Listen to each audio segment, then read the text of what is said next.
Noong una kitang nakilala noon, June, ikaw ang lahat ng pinangarap ko. Sabi mo hanggang 2:00 ka lang pwede dahil mag-aala ng husto ang nanay mo. Habang nagmamaneho sa ilalim ng mga ilaw kalsada at nakikinig sa mga kanta, iniisip kong ayaw ko nang matapos ang lahat. Wala akong ibang gusto kundi ikaw, pero hindi talaga nagtugma ang ating panahon. Sa tuwing nagiging malapit tayo sa isa't isa, hindi ko kayang isipin kailangan kitang bitawan.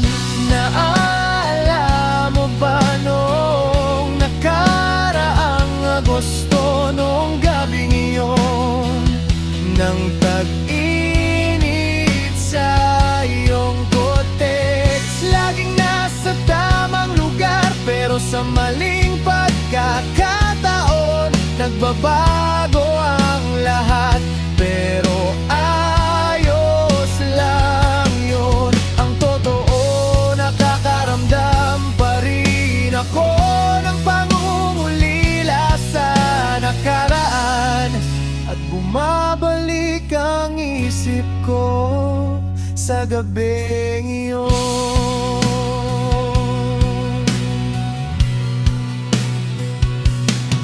May nakilala kong iba, mga 1 buwan nang nakalilipas. Medyo boring siya pero mabait naman siya sa akin.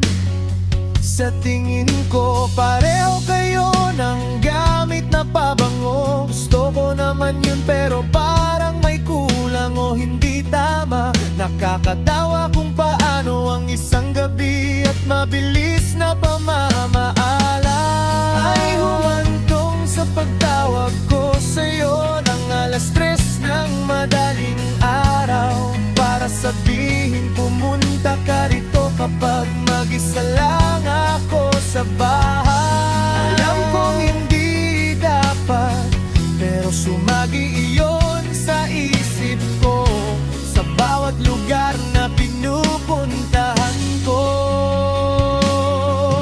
Nakikita ko ang mukha mo at napapaisip kung malapit ka lang ba. Naalala mo ba noong nakaraang Agosto,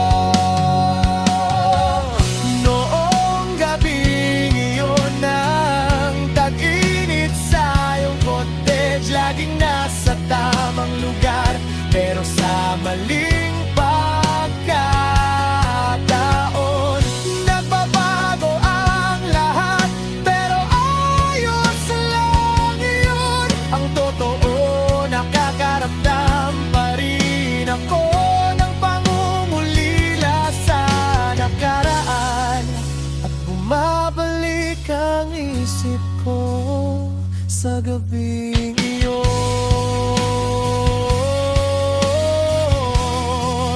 at bumabalik ang isip mo sa gabing iyon.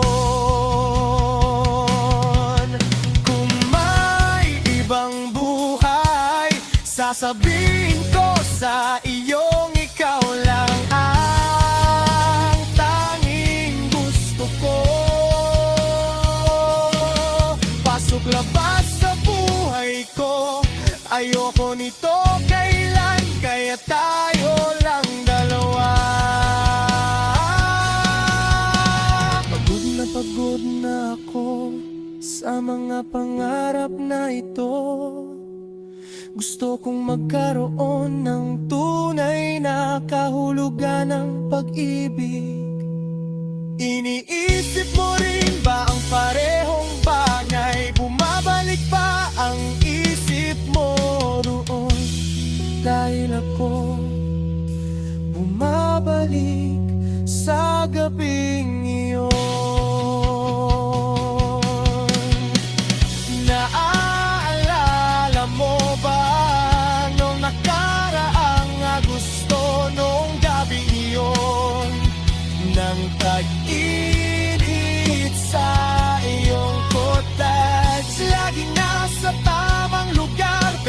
sa maling pagkakataon, nagbabago ang lahat, pero ayos lang yun. Ang totoo, nakakaramdam pa rin ako ng pangungulila sa nakaraan.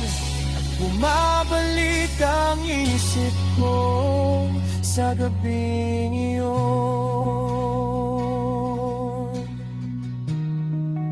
at bumabalik ang isip ko